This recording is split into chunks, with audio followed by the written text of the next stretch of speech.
paranormal. I grew up in a haunted house, so I was experiencing things at a very young age. And I'm also, as you know, I'm at least partially sensitive. I can kind of feel things when they're there. I don't always see them and don't always hear them. Sometimes I do, but I can definitely feel when something's around, good or bad. Right. And our house was good. There wasn't anything negative. They just liked to play with us. But that got me interested in a young age. And when I graduated college, I decided to start doing, going out and seeing other places that I'd read about. I loved Catherine Tucker Wyndham. I grew up Yes. her. She told some great ghost stories, so I started out visiting those places that she used to tell about, and they were beautiful places too. Some of those homes and buildings that she went to do her stories. And my brother joined up with me, and we just kind of started doing.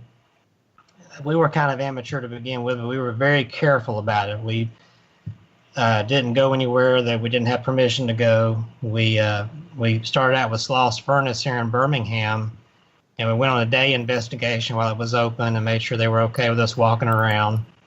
Sloss is awesome. I mean, it doesn't even cost anything to take a walking tour there. So, and there weren't people around, so we had a perfect opportunity to do a little investigation in there. And I caught a picture of an apparition looking down from the catwalk at me, which was pretty awesome. And the most thrilling thing was when I played back my recordings, and my brother and I left my recorder on the steps leading up to the catwalk, and we went off to do our investigation. You hear us in the background, and then when you hear us approaching, we're not saying anything, but there's a male voice that says my name. It says Kevin, really loud. And then you hear me walk up and say, "I think we're done. I'm cutting the recorder off." And since then, we've learned live listening.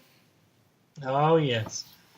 And so fast forward, I joined SCARE, our team, around 2013. And about that time, a coworker of mine who was going on disability, she was very ill, wanted to get rid of some personal items. And she approached me and said, "Hey, I have this doll that has a ghost story. I know you like ghosts, and I thought you might like it." And the first thing I'm thinking is Chucky, Right. is going to chase me around the knife. Want to play? It would have been my first thought, too. Yeah, I mean, and most people think that. They automatically think evil. But she told me the story behind it. She said, "I bought this thing in Michigan, and it was White Cloud, Michigan, and there was an estate sale. Apparently, a relative of this little girl who owned the doll had it, and they had it for sale. My friend Joanne, she collected dolls and knickknacks, and they warned her it had a ghost with it, but she didn't believe it. And she gets it home, and her granddaughter, her little 4-year-old granddaughter, starts seeing a spirit in the house there. She said, 'Grandma, there's a little girl with a doll.' And after a while, Joanne started hearing a little girl talking in that room where the doll was. Sometimes she would sing, sometimes she would talk, and sometimes there were little footsteps in the hallway. So her daughter didn't want it. Her daughter was terrified of it. I can see that with a child in the house. Yeah. So she said, "I'd love for you to have it because nobody will take it, and I want somebody to get it that knows what it is, and we'll take care of it." I said, "Well, I still didn't believe. I didn't have experience with haunted items, and I was skeptical. And I said, hey, it'd be a good conversation piece." And I bring it home, and she told me the story was that the little girl that owned it, her name was Patty, and she was the daughter of a prostitute. And her mother would leave her home all the time to go out and do her business and stay out all night, leave that 7-year-old child at home in their apartment all alone. This is back in the late 80s. And her neighbor felt sorry for her because she didn't have any toys. Mama didn't care, didn't want to buy her anything. So the neighbor bought her this porcelain doll that had just come out in the stores. And Patty loved that doll. She took it with her everywhere. She slept with it by the bed. And one night she was looking for a snack in the kitchen and found a bag of what she thought was candy. And she ate it, but unfortunately she didn't know it was drugs her mother had taken as a payment from one of her customers.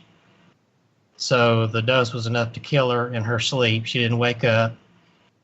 And I think the story goes, the neighbor found her the next day when she went to check on her. And So ever since then, anyone that's had the doll says they hear the little voice and the footsteps. And it wasn't long after I got her home, I was hearing little knocks, and I felt like something was there watching me. The second day, I took a picture of the doll, and I'm not a big orb fan because sometimes it can be dust or whatever, but this picture was really odd. There was a big white ball hovering over her head in that picture, and I didn't see it when I took it. It showed up on the picture, and there's no other, orbs or anything like that, just that one ball right over that doll's head. And it wasn't long I caught an EVP one night of her little voice. I was saying it's time to go to bed, and you hear the little girl's voice say, "Righteous." And I've heard that EVP. It is righteous.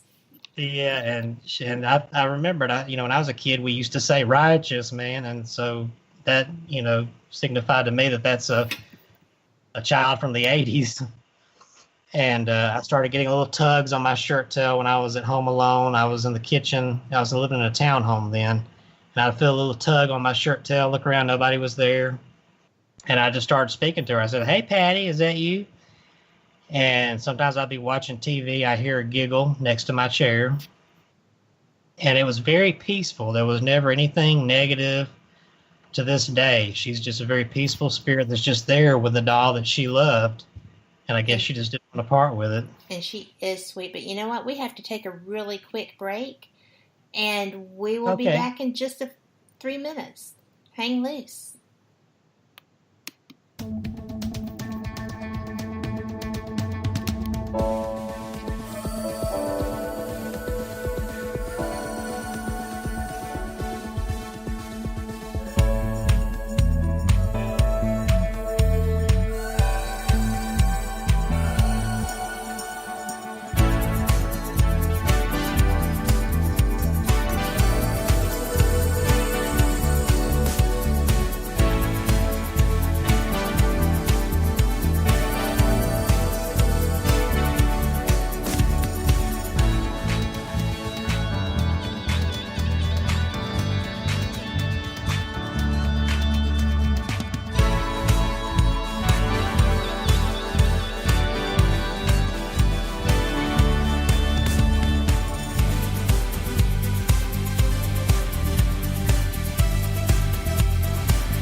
You are listening to WPHM Digital Broadcasting, the best in paranormal talk radio.